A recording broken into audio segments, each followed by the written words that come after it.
এখন আছে উলুবেড়িয়া মন্দিরের ঈদে বাজে এখন 1:05।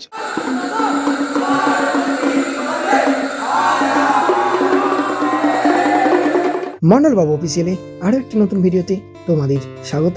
দিনটি ছিল দোল পূর্ণিমার আগের রাত। ঘড়িতে সময় তখন 11:20। আমি ও আমার বন্ধুদের সাথে বেরিয়ে পড়েছিলাম উলুবেড়িয়া যাওয়ার জন্য, কারণ আমাদের গ্রামে বাবা ধর্মরাজের মাথায় জল ঢালা হয়। প্রতি বছরই প্রায় অনেক ভক্তবৃন্দই যায় এই উলুবেড়িয়াতে জল আনার জন্য, তাই আমিও গিয়েছিলাম যে কত ভক্ত এখানে যায় তা দেখার জন্য।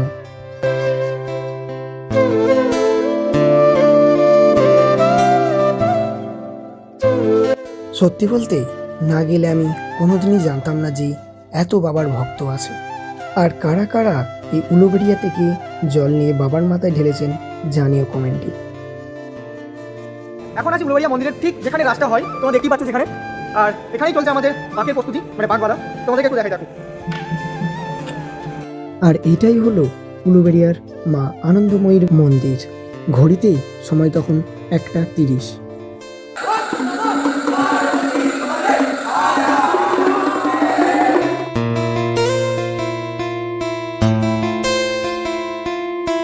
এখন বাজে ঘড়িতে রাত 2টো, আর এদিকে আমার ভাইপোরাও চলে এসছে।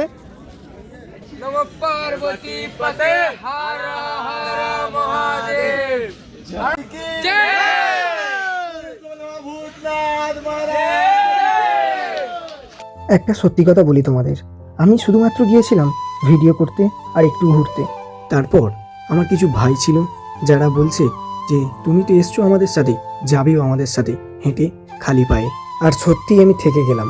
সবাই তখন বলছে মনে ভক্তি থাকলে সব কিছু হয়। তারপর আমরা ভোর ভোর করে চলে আসি মহাদেবের জন্য জল নিয়ে। ফাইনালি 12 কিলোমিটার পদর্পণ করার পর চলে আসি আমাদের প্রথম গন্তব্যস্থল, আর এই জায়গাটি হলো পাত্রপুল। ঘড়িতে সময় তখন সকাল 7:10। তারপর ওখান থেকে বেরিয়ে পড়লাম আবার। মানে লাইফে আমার এই প্রথমবার, আমি শুধুমাত্র গিয়েছিলাম ভিডিও করতে, তো এদের জন্য সারা রাত্রে আমাকে থাকতে হয়। হ্যাঁ, এটা আমি থাকবো বলে, আর সঙ্গে এরাও আমাকে টেনে নিল। আর কিছু করার নেই, জুতো ফুতো সব গাড়িতে আমি রেখে দিয়েছি, বাড়ি চলে গেছে এতক্ষণ মনে হয়। তো সত্যি বলতে মজা লাগছে, বাট কষ্টটাও হচ্ছে, পাটা খুবই কষ্ট হচ্ছে, কারণ 3 থেকে 3.5 ঘন্টা ডাইরেক্ট একদম হাঁটার পর মানে খালি পায়ে আবার, বুঝতে পারছি বস, বুকে দম থাকা চাই বাবার মাথায় জল ঢালতে গেলে। বেরিয়েছিলাম সেই ভোর 4টের সময়, আর এখন ঠিক টাইম বাজে 7:15। এখন আছি আমরা পাত্রপোল। তোমরা দেখতেই পাচ্ছ পাত্রপোলের ব্রিজের ওপরেই আমাদের সব বন্ধুগণগুলো আছে। তো আর কিছু বলার নেই, গোটা রাত দেখালাম, গোটা দিন আর দেখাতে পারবো না, ফোনে এমনিতেও চার্জও নেই। তো দেখা হচ্ছে অন্য কোনো পরবর্তী ভিডিওতে। আজকের জন্য বাই, আর লাইক কমেন্ট সাবস্ক্রাইব করতে ভুলো না। চ্যানেলে নতুন হয়ে থাকলে ফলো করে নিও।